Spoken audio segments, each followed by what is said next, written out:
Saudações, amigos. Agora vamos continuar com a leitura do livro O Astro Intruso. Pergunta: quer dizer então que também terremotos serão sentidos por algum tempo? Ramatiz: em todo o globo acontecem acomodações da crosta, mas lembrando que até numa mesma falha a acomodação não é completa. Durante mais de 100 anos podem ocorrer sismos numa mesma sequência bastante extensa, como numa linha de milhares de quilômetros, que periodicamente registra terremotos em segmentos diferentes, porém seguindo na mesma direção, ou formando um desenho circular. É o que acontece em diversos pontos da Terra simultaneamente, durante alguns séculos, atingindo em média 1000 anos de consideráveis acidentes geoclimáticos.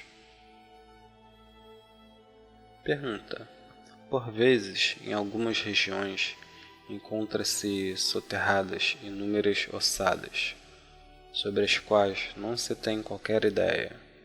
Seriam de vítimas de cataclismos anteriores? Ramatiz: evidentemente, não todas, porém muitas delas ficaram submersas após maremotos. E quando as regiões onde se encontram ficam livres do mar, naturalmente ou por aterramento, as escavações na realização de obras encontram as ossadas, sem que se saiba como elas foram parar ali.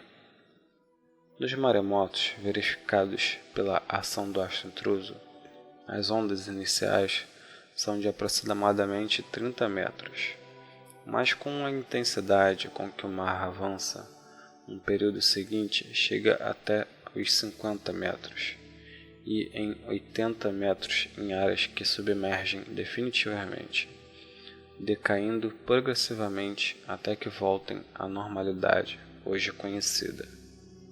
Nesse período, as áreas inundadas são reviradas continuamente, fazendo com que extensas regiões litorâneas se tornem fundo do mar e posteriormente fiquem inteiramente cobertas pela areia. O fundo do mar, geralmente de regiões muito profundas, encobre resquícios de civilizações de ciclos anteriores. Em outras áreas mais rasas são encontradas cidades submersas, ossadas e outros indícios da presença do homem. Pergunta: estamos vivendo desde o final do século XX o prenúncio do superaquecimento. Isso também é a função da aproximação do astro intruso?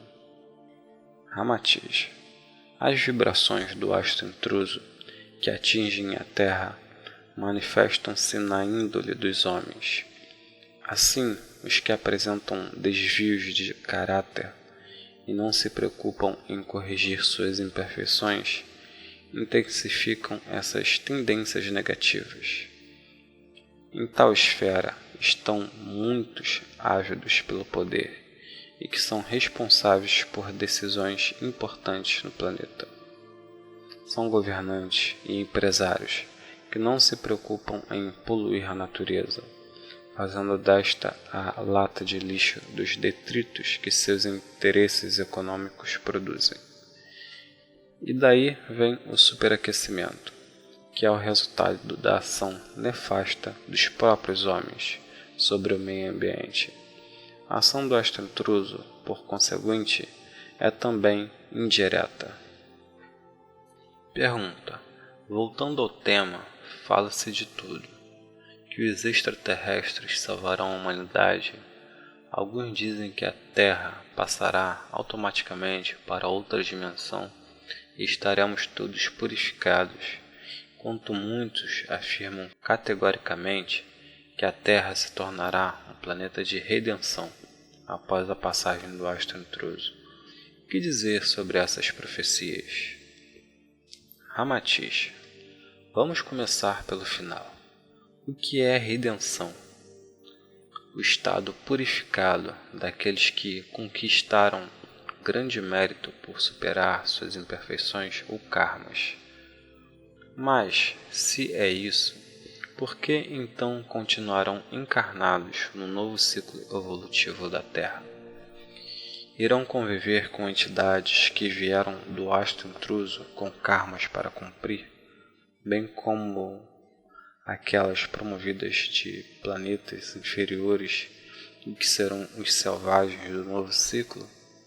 Serão contemporâneos das que vierem de planetas superiores em levas migratórias que não se adequaram à vida mais evoluída?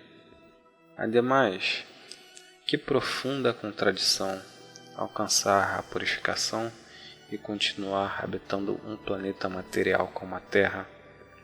Por outro lado, se considerarmos como redenção a luta contra as imperfeições e a vitória sobre elas, vamos lembrar que todas as encarnações individuais, a exemplo dos ciclos coletivos da humanidade, são de princípio regenerador, pois cada um desses estados é uma chance para que os homens se regenerem.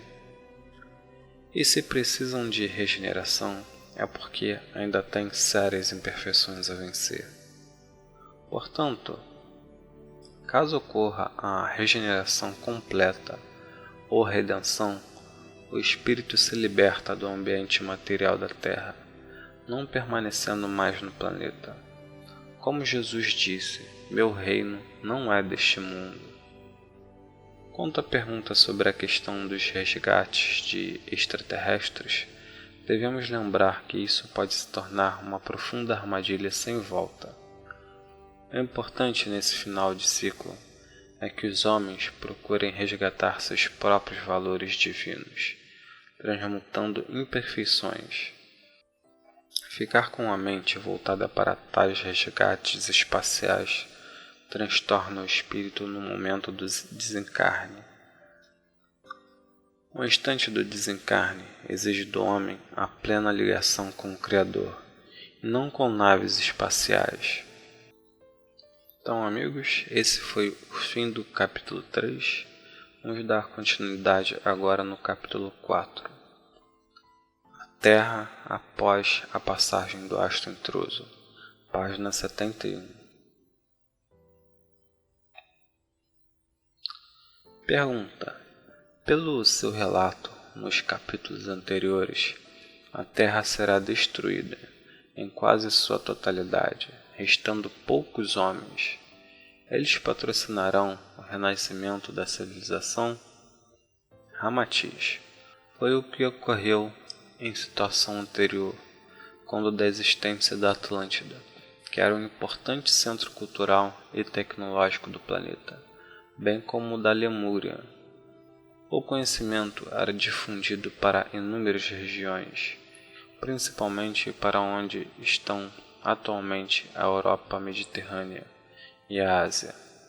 Após o desaparecimento da Atlântida e da Lemúria, locais como a Índia, Tibete, Nepal, Irã e China Oriental tornaram-se herdeiros desse conhecimento, que passou a ser divulgado sob a forma religiosa, cujos ícones e símbolos podiam ser diferentes, porém o conteúdo místico bastante similar, sendo hoje chamado em sua essência global de pensamento oriental.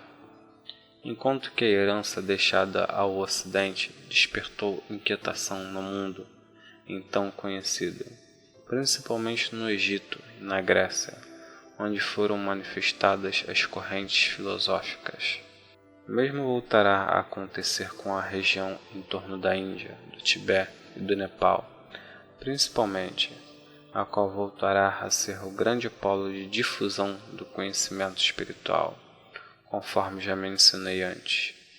As demais regiões serão habitadas por povos remanescentes das culturas anteriores, em lugares longe das áreas litorâneas, notadamente aqueles homens ligados à natureza por opção, mesmo por sobrevivência, como índios, habitantes das selvas e das margens dos rios, e outros que sempre dependeram da caça e da floresta para sobreviver. as grandes metrópoles serão extintas, não deixando vestígios, literalmente apagadas pelos terremotos, maremotos, furacões, enchentes, deslizamentos e outros acidentes climáticos de grande vulto. Pergunta: por esse motivo, então, alguns exploradores ainda hoje encontram cidades submersas? Ramatiz: os pesquisadores acreditam que elas submergiram no atual ciclo devido a terremotos. As cidades submersas existem em todos os continentes, inclusive no Brasil. A exemplo das que foram encontradas no Egito recentemente, os homens não conhecem nem 1% delas. A grande maioria afundou por ocasião de outros cataclismos, enquanto poucas submergiram no decorrer do processo de ajuste do atual ciclo. Pergunta: por que locais como a Índia, Tibete e Nepal herdam apenas os conhecimentos místicos e religiosos, abandonando então os de tecnologia avançada? Ramatiz: os conhecimentos tecnológicos não serão abandonados, mas perdidos, pois dependem de sistemas de computação onde estão armazenados. Com a destruição da infraestrutura de comunicações, das indústrias de informação e dos meios de transporte, tudo desaparece. Os anais do conhecimento humano nessa área tecnológica tornam-se irrecuperáveis em termos materiais. Em termos humanos, não será possível transmitir o conhecimento científico, pois haverá carência de professores e de material didático. Tudo isso é uma consequência do mau uso da tecnologia pelos homens, porque quanto mais alcançam o saber científico, mais o utilizam em benefício da matéria, desprezando a evolução do espírito. Por essa razão, tudo volta ao ponto de partida, quando se fala em higienização do planeta. E isso também prova que o conhecimento espiritual é imortal, podendo ser levado através do infinito, enquanto que o conhecimento material se perde rapidamente.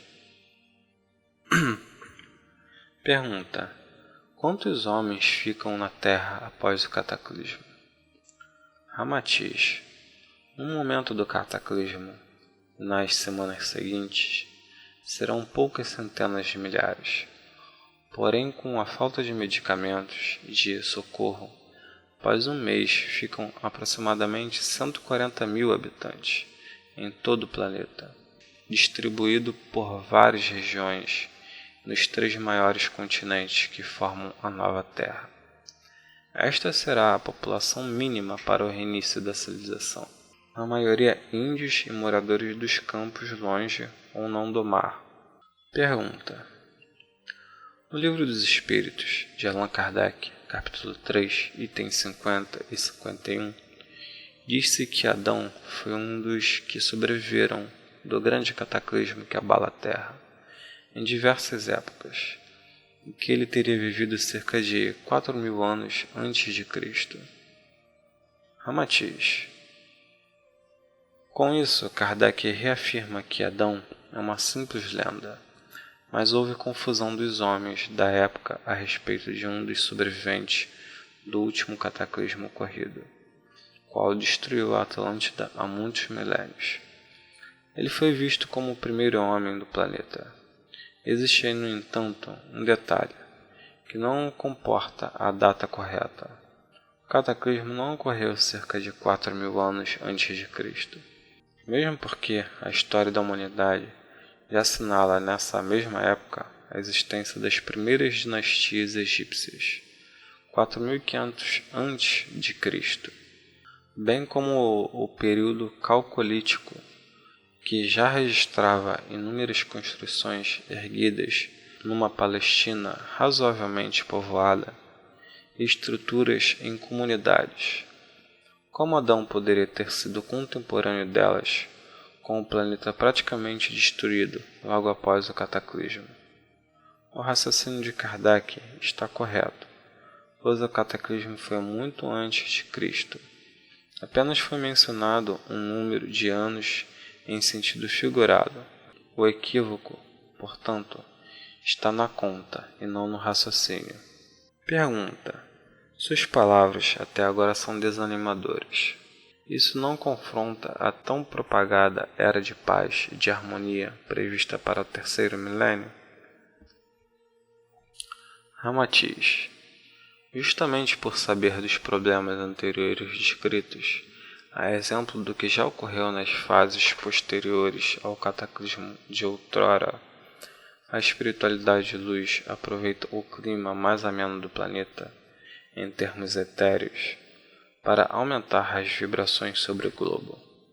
Através dessas manifestações eletromagnéticas do Logos, serão transmitidos à Terra intuições artísticas e científicas, entre outras que visem a maior cooperação entre os homens, e abrande suas fraquezas originárias do desastre global. Mas os primeiros séculos serão muito difíceis para os sobreviventes. Haverá perdas de referências. Com a nova inclinação do planeta, o céu será visualizado sob um novo prisma, confundindo aqueles habituados a contemplá-lo. Os homens estarão na porta de verdadeiros labirintos, tomando decisões somente após tentativas que considerem erros e acertos. A humanidade terá de reaprender e recriar. Praticamente tudo deverá ser erguido ou renovado. Nota de rodapé: os demais que continuarem na Terra estarão desencarnados, presentes na aura planetária em colônias do espaço, ou na erraticidade. Nesse período, as falanges que promovem o socorro fraterno estarão em plena atividade, na busca dos que ficarem confusos com o acontecimento. Então é isso, amigos. Paramos na página 73. Namastê, muita luz para todos e até a próxima.